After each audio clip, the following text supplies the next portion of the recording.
A plan to get back at my husband for cheating on me? I was probably an underachiever in class because of my desire to stay in top physical shape. There were many times in college and even in law school when I did not prepare for a test or even a final exam as diligently as I should have, only to be ensured to work out at least 90 minutes a day, alternating weightlifting and related strength training with aerobic exercise. Fortunately, I had enough innate intelligence to survive, even though I was in the bottom 40% of my class in law school. Despite my physical fitness and the fact that exercise is supposed to produce pleasure-inducing chemicals in the brain, I was not as happy as I should have been. Reasons seemed to keep me on my toes. I had a few decent romantic relationships by the time I graduated from law school at the age of 25. But unfortunately, it seemed that the women I was attracted to were rather superficial. Perhaps it was because I was also superficial and put physicality ahead of romance in my life priorities. It seemed like women were more attracted to my body than I was to myself. However, I can't complain because I felt the same attraction to them because of their physicality. One intellectual woman I dated scared the hell out of me. I didn't know what to do with her.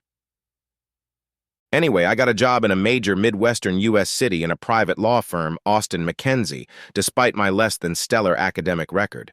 Perhaps I was chosen as a paralegal because I interviewed brilliantly, or because they were striving for diversity and needed a physically fit male, since the rest of my group of paralegals were, well, not physically fit.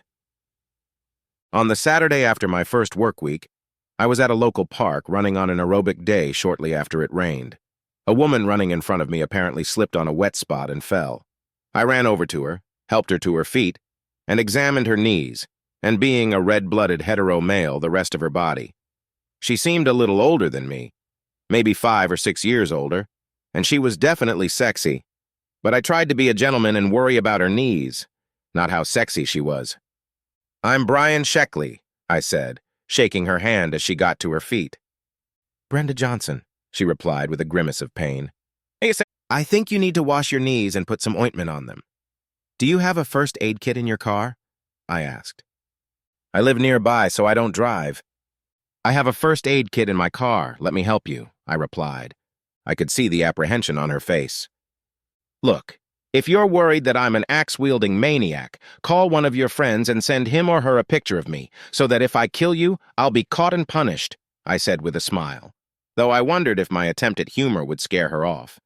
Thankfully, Brenda laughed it off. She pulled her cell phone out of her bag, took a picture of me, and apparently sent the picture along with a text to her friend. I didn't ask to read the text. After finishing, she said, "Okay, I'll take you up on your offer." We were only a quarter mile from my car, and despite her obvious discomfort, she was able to walk to it normally. As we walked, I noticed a wedding and engagement ring on the 4th finger of her left hand. Since I have an ironclad rule not to hit on married women despite her sexuality, no romance ensued. On the way to my car, we just chatted about workout regimen and the weather. When we got to the car, I asked her to sit on the hood while I cleaned up her knees and put ointment on them, and even put a small bandage on one cut. I tried to concentrate on the job at hand, not on how her legs looked. When I finished, I asked her, "Do you need a ride home?" "I don't want to interfere with your training," she replied. "You won't. I'll be back here to finish whether I give you a ride or not. I'm in no hurry." "Thank you. A little more pain than I like. Can't you give me a ride? It's about 3/4 of a mile." As we drove, we just chatted about the area. I dropped her off at the townhouse, and she thanked me. I made a U-turn to head back to the park, but I couldn't help but notice her ass as she walked away. "Nice ass. Too bad she's married," I said to myself, and then just drove back to the park, finished my workout, and didn't think about it anymore. I was doing surprisingly well at my job, even though I wasn't working as many hours as the other junior associates and had a less impressive resume from law school. One reason was the specific work I was doing. I seemed to have a talent for preparing license applications for the Small Business Administration and applications for other parts of the federal government, and unlike some of the other attorneys, I found it interesting rather than boring. The other reason, however, was that despite searching, I did not find suitable female company. I mostly socialized with women at the fitness club I joined, and unfortunately, all the women I was attracted to were already married. I made girlfriends, but romance was out of the question. There was one annoyance at work, one of the senior assistants named Jeremiah Johnson, who was actually proud to be named after the main character in the 1972 film of that name, the first Western ever to be accepted into the Cannes Film Festival, was a total asshole. He tried to keep me from working on license applications for several partners by assigning small tasks to help him, for which I received no thanks. After about 2 weeks of this kind of crap, I spoke out against it. I have to say, I'm not confrontational. In fact, even the opposite, and that's one of my shortcomings. "Sorry, JJ," I said when he tried to give me another routine assignment, and I discovered that he hated being called JJ. "I've got enough to do on a few partner licenses, and no time for your tedious assignments." "You should work harder, Shackley. Your billable hours don't match your associate grade," he grinned. "That's not for you to judge. The partners I work with are happy with my work, and it's only because I have an easier schedule that I can respond quickly to what they want to do," I replied calmly. JJ continued his tirade for a few more minutes before I had enough. I stood up, looked him straight in the face, and growled, "I don't take orders from you, asshole. Forget it. You can complain to management like an asshole if you want, but I'm not your errand boy." He blushed profusely and ran out, cursing several times. Knowing he would go to management, I preempted his blow by contacting the 3 partners I was preparing license applications for, lying a little about how I was able to get them done on time, solely because I wasn't inundated with the crap JJ wanted me to take down and getting their support. One of the partners, John McKenzie, is the son of one of the 2 founders of Austin McKenzie and a real stand-up guy. He went to management and demanded that JJ stop trying to assign me shit. I suffered no negative consequences from my little run-in with JJ, except that he and some of his senior associate buddies stopped liking me. I didn't care. If people like JJ were ever to become executives, I would have left the firm long ago.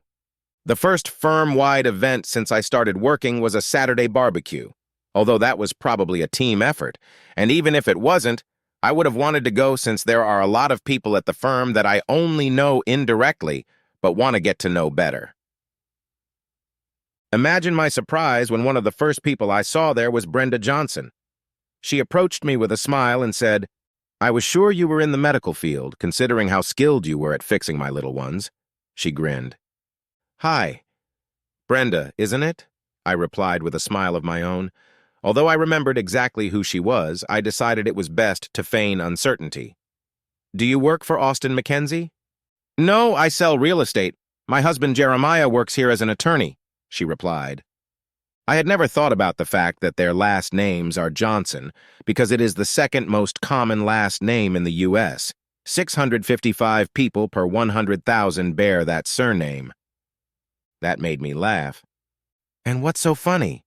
she asked in a friendly rather than snide manner. "I'm your husband's least favorite person in Austin McKenzie," I grinned. "Well, then, let's not talk about him," she grinned back. "All right, then let me ask you this. What are your hobbies in life besides selling real estate and jogging in parks? And what are your deepest and darkest fears?" I asked with a smirk. "Wow. You've got a lot of nerve," she laughed. For the next 15 minutes or so, we continued to have a very nice, easy conversation. Luckily, she never answered my question about her darkest fears.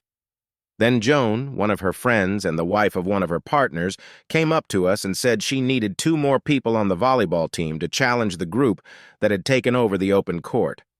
Brenda and I were in agreement, so we joined Joan. Over the next few friendly but competitive volleyball sets, I learned a few things. Brenda is a great athlete. Joan tries hard but is not as athletic. Most of the people at the firm that participated in the game are friendly. JJ is an even bigger asshole than I thought. One thing I already knew and which was confirmed. Brenda is hot. We had 2 very friendly sets against 2 other teams that we won before JJ was on the opposite side in the 3rd set. Apparently, he had noticed Brenda and I constantly interjecting on the court, and it annoyed him. One of the rules was no hard shots allowed. Of course, JJ broke it right away. He mostly tried to hit the ball at me, but I was a much stronger athlete and blocked his first 4 attempts. On his 5th attempt, he hit Joan in the head. I tackled Joan while Brenda administered a whipping to JJ. Despite the bruise, Joan was eager to continue the game, so we continued. On match point, however, my basic instincts kicked in. I hit the ball as hard as I could, hitting JJ in the face so hard that I knocked him to the ground. "I'm sorry, JJ," I said with a feigned look of concern as I walked to the other side of the net and held out my hand to help him up. "Get out of here," was his reply. The situation would have been awkward, but then the bell rang and everyone was called to eat. Brenda wasn't too happy with JJ and went to the food line with me. I mumbled to her, "Sorry." With a devilish grin, she muttered back, "Why?" He deserved it, and then smiled. JJ ran up, grabbed Brenda's hand and said, "Let's get a table." Brenda looked at me, sighed, and went with him. I heard him say to her, "Don't mess with that asshole." Her response I didn't hear, but it didn't sound conciliatory. I ate at the same table with Joan, her husband, John Mackenzie, and his wife, and 3 secretaries. It was very pleasant, lots of humor and no work-related talk. After our food had digested a bit, the human resources manager in charge of activities, including the purchase of a bouncy house for the children of the firm's employees, set up an old-fashioned fun competition. The middle-aged kids had a spoon-egg race on spoons and eggs. All ages had sack races and 3-legged races. I was just an enthusiastic spectator until the piggyback races started. I was surprised to see JJ paired with Alice, a female lawyer I knew only tangentially.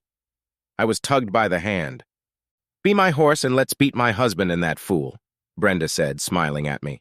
"Why did he team up with Alice?" I asked. "Because he's mad that I got involved with you before. Now let's pull his chain," Brenda said with a smirk. "How fun!" I grinned. Brenda insisted that we line up next to JJ and Alice in the team competition for the 6 of us. Since I was the most physically fit in the firm, we won easily, crossing the finish line 10 meters in front of JJ and Alice. JJ wasn't too pleased, as Brenda and I each received a groovy gift for our victory. As I was leaving after a fun day, I thought I saw JJ and Brenda arguing as I walked to my car. I felt sorry for Brenda, but I hoped she would give JJ some real hell. The next few months, things went pretty normal. I saw Brenda 2 more times at the park where we first met.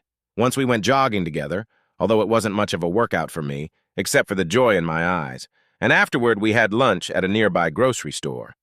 We never mentioned JJ. Brenda seemed to like me, though neither of us flirted. I was still having trouble romantically, though I had a couple of decent but certainly not crushing one-night stands. It was early Sunday morning, shortly after I'd showered after a strength workout, when I got a call on my cell phone. The number was undetermined. I don't usually answer these kinds of calls, but I answered this one for some reason. Brian Shackley. "Hi, Brian, it's Brenda. Don't you have a little free time today? There's something I'd like to talk to you about." I was a little taken aback, but of course I wasn't going to say no, so I answered, Sure. Do you want to meet somewhere? Where and when? Can I come by your apartment in 15 minutes or so? Sure.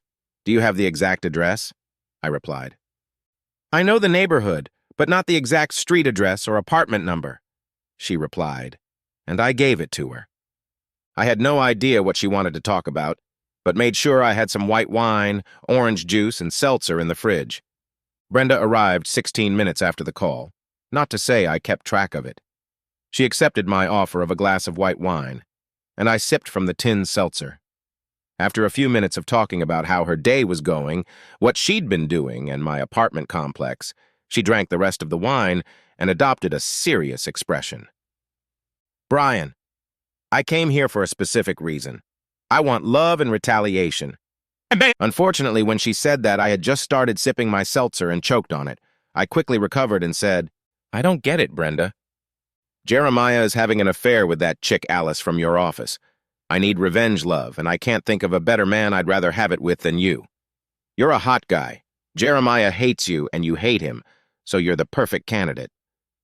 Saying that, she wasn't playing fair. She spread her creamy thighs to show off her beauty. I started to sweat. Brenda, you're obviously a sexy woman that any guy would love to take to bed. But even though I don't like your husband, I wouldn't feel right making love to a married woman. I cursed myself for coming alive while I was saying that. Don't you think he waived his right to my vows when he broke his own by sleeping with Alice? I understand why you're angry, and I would be too. But how do you know he's making love to her, and what about the divorce? She reached into her purse, pulled out a 13x18 envelope, stood up, walked over to me, sat on her lap, and opened the envelope. She pulled out 5 color photographs and showed them to me one by one. They were taken in our bedroom, on the bed I sleep on 2 different days when I was working on Saturday. They showed JJ sleeping with Alice. I can see that you're right, but, why don't you just, divorce him? I stammered. Before I get out of the game, I need to get my affairs in order financially. I've got some big orders on the horizon that I can't afford to jeopardize, and a few other businesses, and Jeremiah's mother, Esther, is the owner of the real estate agency I work for. I can't afford to rock the boat by filing for divorce for about another 6 months. In the meantime, I'm having a hard time making love to that cheating bastard. I'm horny and I want revenge, she said. With those words, she tossed aside the pictures and envelope and kissed me on the lips, moving her right thigh resting on top of me. I began to experience sensory overload and thought I might spontaneously finish. Before I snapped, I managed to gather my wits, stood up, lifted her off my lap, and set her on her feet. Looking into Brenda's enchanting emerald green eyes, I was close to ripping her dress off, but again I restrained myself. I'm sorry, Brenda. You're the sexiest woman I know, and I love your personality, but I just can't do it. I just can't make love to a married woman. That's where my words stopped. Sweat was dripping from my forehead and my armpits were wet. I expected Brenda to be angry, but instead, a sly smile appeared on her face. Okay, Brian, I can't believe you're going to say no to this, she said, moving her hands up and down the sides of her body. But I'm not going to beg, and that shows you're a moral guy. However, let's talk a little more without me sitting on you, she grinned. Okay, I stammered. But you don't have to sit with your legs spread, I whimpered. She laughed at that and then sat up, closing her legs and slipping her dress over her lap. Okay, if you don't want to sleep with me now, how about when I file for divorce? Then you'll sleep with me? I wiped the sweat off my forehead. Everyone has a different view of the perfect female form. From what I've seen of Brenda's body, for my taste, she has the perfect female form. So the only honest answer to her question was, this is probably going to be the highlight of my life, so hell yes. To this, she smiled and then continued. Good now, even though you've given up on love for revenge, you can help me get revenge on Jeremiah in another way, and give yourself some pleasure at the same time. How? I asked, genuinely curious. By sleeping with Alice, of course. That threw me off balance. I think I exclaimed involuntarily, Wow! Brenda laughed at my reaction. She stood up, picked up the 5 pictures she'd been showing me, and put the one of JJ doing it doggy style with Alice in my hand. And although I hate that fool, I have to admit that she has a nice set of breasts and a nice ass, don't you think? I must have nodded my head affirmatively, because she continued, Your love affair with Alice will drive Jeremiah crazy, and at the same time make me happy. I pulled away from looking at the picture of what was definitely a nice set. So, what makes you think I can get her to sleep with me? For several reasons. 1, she's a cheater. 2, you're better looking than Jeremiah. 3, he can't be with her as long as she wants because he has a ball and chain, as he calls me, holding him down. And 4, I overheard her telling one of her friends at the firm's barbecue that she thinks you're very sexy. Brenda and I sat looking at each other for a long time. My mind was running through different scenarios. Although I would never want a long-term relationship with Alice because she was cheating with a married man, there was no reason why I couldn't enjoy making love to her. Besides, if Brenda really is going to file for divorce in 6 months, I'd like to be the first to assert my rights, because she is, despite being 5 years older than me, the best prospect for a long-term affair of anyone I've ever met in my life. After a long pause, I said, Here's something I can agree to. I'll try to seduce Alice. You can make sure Jeremiah finds out about it if you have to. I get first right to date you. A 3-month exclusive, as soon as you file for divorce. Also, you and I are to meet for training or lunch at least once every 2 weeks to talk things over. Deal? Brenda smiled broadly and laughed. Deal. We both stood up, shook hands, and then the sultry little thing pressed her body against mine and gave me a kiss that I could hardly break quickly. Brenda then smiled, and before she turned and walked out the door, she said, I can't wait to find out what's in your pants in 6 months. On Monday, I launched Operation Seduce Alice. The first task was to find out what she likes and where she goes when she's not sleeping with JJ. I had already talked to the secretary who was her friend and had seen information on her desk about a local sports bar. I sneakily got the information out of the secretary and went to the sports bar a few days after work, when there was a chance she would be there. The first time I saw her at the sports bar, I just said, hi, but in a friendly manner. The next time, she was with 2 other people from work that I knew, and I approached them to say hi, rather than just walk by. As I had hoped, I was invited to sit with them. I took my time after that, but it went easily. The first real push came when I learned from my meetings with Brenda, which were at least twice a month, eventually became once a week, that she and JJ were going out Saturday night. And I casually mentioned to the group at the sports bar that I had 4 tickets for that Saturday night to see the Rusty Nails, an unusual musical group that Alice liked. I wish I had someone to go with, I pondered aloud. I'd love to go, Alice smiled. Me too, said Audrey and Sylvia, one a paralegal, the other a secretary at Austin Mackenzie, Audrey single, Sylvia married. Really? I replied, feigning surprise. I don't have a ticket for your husband, though, Sylvia. No problem. He's going to some sporting event with his buddies that evening. She smiled. Good. Then I guess we'll be the 4 music-loving musketeers, then. I laughed. I knew Alice would figure out a way to be alone with me, so I added, why don't you 3 talk logistics, and I'll get us another round of drinks from the bar. When I returned to our table 10 minutes later, it was clear that Audrey had been appointed press secretary. Hey, Brian, since Sylvia and I don't live too far from each other, and Alice lives kind of close to you, why don't you pick up Alice and Sylvia and I will drive together and meet you there? Sounds like a ready-made plan, I smiled. I wasn't impressed with Rusty Nails, but the ruse worked perfectly. I could sleep with Alice that night if I wanted to, but I was going to play it slow. 2 weeks later, I asked Alice to go to the play with me, and Friday night we went back to my apartment. The girl was as hot as she'd ever been on any date in my life. Within 10 minutes of us entering my apartment, she had already taken off her top, showing off her most desirable assets. I actually enjoyed sucking on her huge size 4 breasts for 10 minutes before she pounced on me like a bear on a salmon.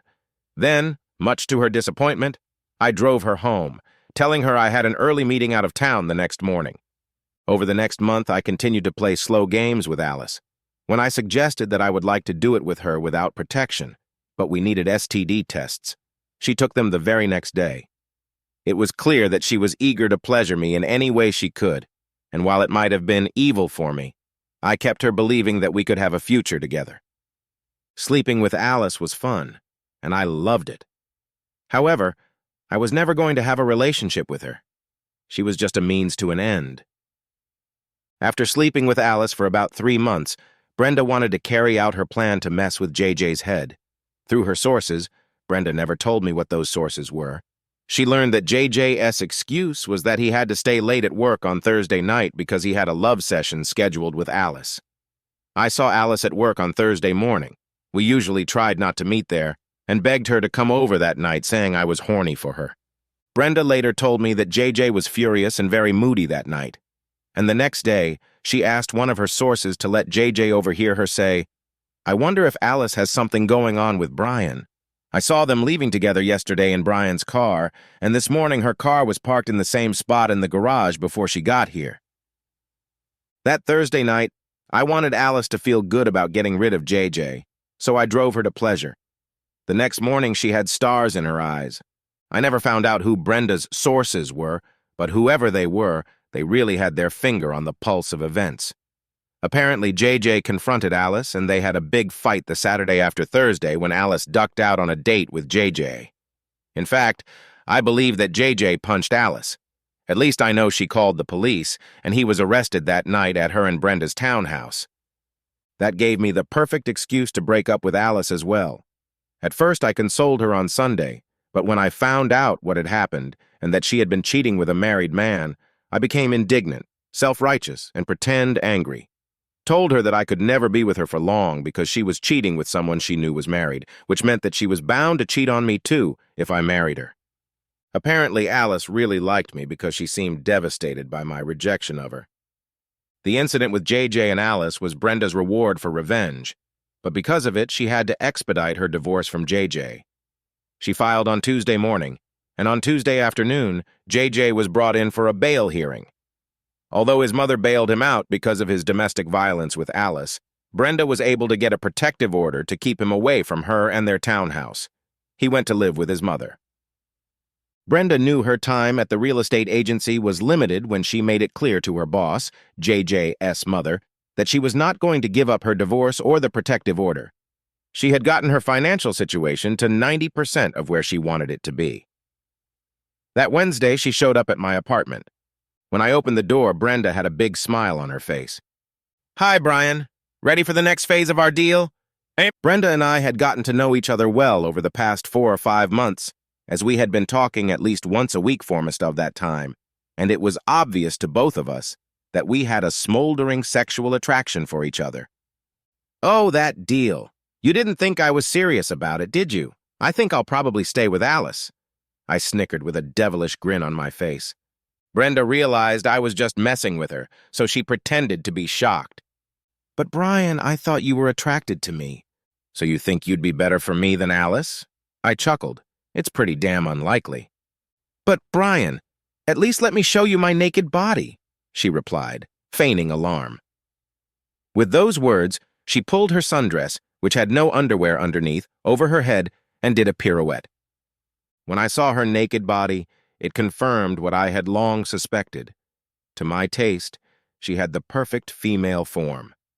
I walked over to her, hugged her, and then said nonchalantly, Well, I guess I should give you a chance before I kick you out," and then kissed her. We stopped playing games after that. I carried her to my bed. What happened was vastly different from all my previous sexual experiences. Not only was she wild, passionate, deliberate, and athletic all at the same time, but she had a real emotional connection with me. Although we were so exhausted and blurry-eyed the next morning, I had told her I was sick at work. We were also rational. "I love you, Brenda," I said quietly, looking into her eyes and holding onto her chest with one hand. "I love you, Brian," she replied softly, caressing me. "Where do we go from here?" I asked.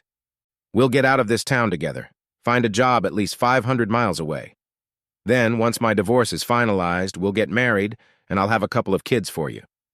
I smiled. "I'll send out a resume tomorrow. Where do you want to live?" She smiled. "That's something I need to think about for a while." Our first morning waking up together was 10 years ago.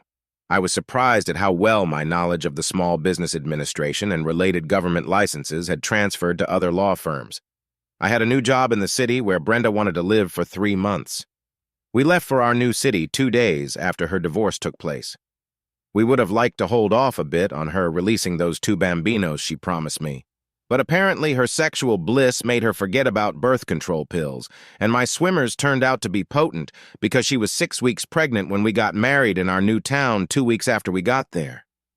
I'm still in good physical shape. However, this is now due to running after our 3, not just 2 kids, coaching the older kids' sports teams, and having intense workouts with my wife at least 5 days a week. I'm still as physically fit as I've ever been, but I'm pretty darn happy. The end.